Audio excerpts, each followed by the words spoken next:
Hello students, welcome back to my YouTube channel. Today I am going to explain you the poem My Heart Leaps When I Behold the Short Answer Comprehension Questions. So let us begin with the explanation. Question number 1. What happens to the poet when he beholds a rainbow in the sky? कि जब कवि जो हैं वो rainbow को जो है sky में देखते हैं, आकाश में देखते हैं, तो उन्हें कैसा लगता है. The site of a rainbow फिल्स the poets heart with deep Joy. जब कवि रेनबो को स्काई में देखते हैं, आसमान में देखते हैं, तो उनका दिल जो है वो खुशी से भर जाता है. हिज हार्ट लीप्स अप, और उनका जो दिल है वो उछलता है विद जॉय, खुशी से. When he beholds a rainbow in the sky. Beholds मतलब होता है देखना, कि जब वो उस रेनबो को आकाश में देखते हैं. How has the poet been fascinated by the rainbow through his manhood? कि जवानी में जो कवि थे, ठीक है, विलियम वर्ड्सवर्थ, वो किस तरह से रेनबो की तरफ आकर्षित होते थे. Impression and habits formed in childhood continue all through one's life. बचपन में जो आपके संस्कार, जो आपके जो आदतें हैं बन जाती हैं, वो आपकी पूरी ज़िंदगी भर चलती हैं. The poet loved the beauty of the rainbow in his childhood. जो कवि थे वो जो रेनबो थी उसकी सुंदरता को बचपन से ही प्यार करते थे. He was always fascinated by it, और हमेशा ही वो इसकी ओर आकर्षित होते थे. The fascination was so strong that it continued through his manhood also.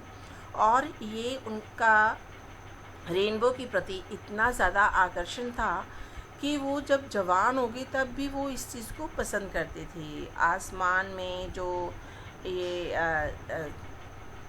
Rainbow बनती है, ठीक है, तो उसको बचपन में देखना तो हम सब लोग पसंद करते हैं, लेकिन जो कवि थे वो नेचर को इतना प्यार करते थे कि जब जवान हो गए तब भी उनको उतनी ही अच्छी लगती थी जितनी बचपन में.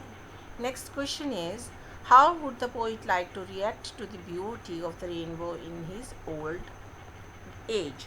अब बचपन और जवानी में तो उनको पसंद थी रेनबो की ब्यूटी, लेकिन जब वो बूढ़े हो जाएंगे तो वो कैसे पसंद करेंगे इसको. क्या तब भी वो इसको पसंद करेंगे. द पोइट होप्स, जो कवि हैं उनको ये आशा है, that the beauty of the rainbow will fascinate him even in his old age. कि जो ब्यूटी है रेनबो की वो उनको उनके बुढ़ापे में भी उतना ही आकर्षित करेगी जितना कि उनको बचपन और जवानी में करती है. This fascination was formed in the poets childhood. और ये आकर्षण कब से बना उस रेनबो के प्रति, बचपन से ही. And has continued through his manhood also. और वो आकर्षण जो था रेनबो के प्रति वो उनका जो जवानी थी तब भी बना रहा. The poet wants it to continue till the end of his life. और कवि चाहते हैं कि जब उनकी लाइफ का अंत हो, जब उनके जीवन का अंत हो, तब भी उनका ब्यूटी के प्रति, उस रेनबो के प्रति जो है नेचर के प्रति जो है प्यार बना रहे. Next question is, what does the poet mean when he says the child is the father of man. जब कवि कहते हैं कि जो बच्चा है वो एक आदमी का पिता है, ठीक है, तो इसका क्या मतलब है. वैसे तो ये कॉन्ट्राडिक्टरी लगती है स्टेटमेंट कि बच्चा एक आदमी का बाप कैसे हो सकता है, ठीक है, लेकिन जो एक पिता है वो एक बच्चे को जन्म देता है, ठीक है. तो इसको हम एक्सप्लेन कैसे करेंगे. इसका बहुत ही डीप मीनिंग है बच्चे. Impression and habits formed in childhood continue all through man's life. कहते कि जो संस्कार हैं, जो आपकी आदतें हैं, जो आपके बचपन में बन जाती हैं ना, वो पूरी ज़िंदगी किसी भी इंसान की लाइफ में चलती रहती हैं. This is what the poet means. और यही कहना चाहते हैं कभी when he says that the child is the father of the man. कि जो बच्चा है वो मनुष्य का पिता है.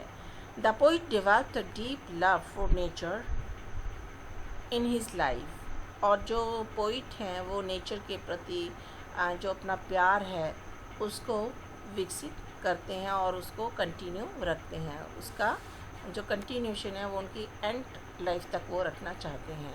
तो इसका मतलब क्या हुआ, the child is the father of man, कि जो हैबिट्स, जो संस्कार आपने अपने बचपन में डेवलप किए उसी का प्रोडक्ट आप बड़े होकर बन जाते हो। ठीक है, और वो जो प्रोडक्ट बना वो एंड तक वैसे ही रहोगे आप, कि आपकी जो हैबिट्स हैं उनको हम कभी चेंज नहीं कर पाते हैं। अगर आप बचपन से नेचर को प्यार कर रहे हो, अगर कवि जो थे बचपन से नेचर को प्यार करते थे और रेनबो जो था उसको वो प्यार करते थे, तो अगर जवानी में भी उसको प्यार कर रहे हैं तो एंड तक वो उसको प्यार ही करते रहेंगे। और इतना प्यार करते थे कि वो उसके बिना लाइफ को जो था वो मीनिंगलेस समझते थे। Next question is, What did you learn about the poet's attitude towards nature from his poem? कि जो कवि हैं उनका जो नज़रिया था, ठीक है, वो क्या था नेचर के प्रति। इस पोएम के माध्यम से, इस कविता के माध्यम से आपको क्या पता लगता है? My heart lives when I behold. और कविता कौन सी है? My heart lives when I behold. The poem shows the poet's deep love for nature.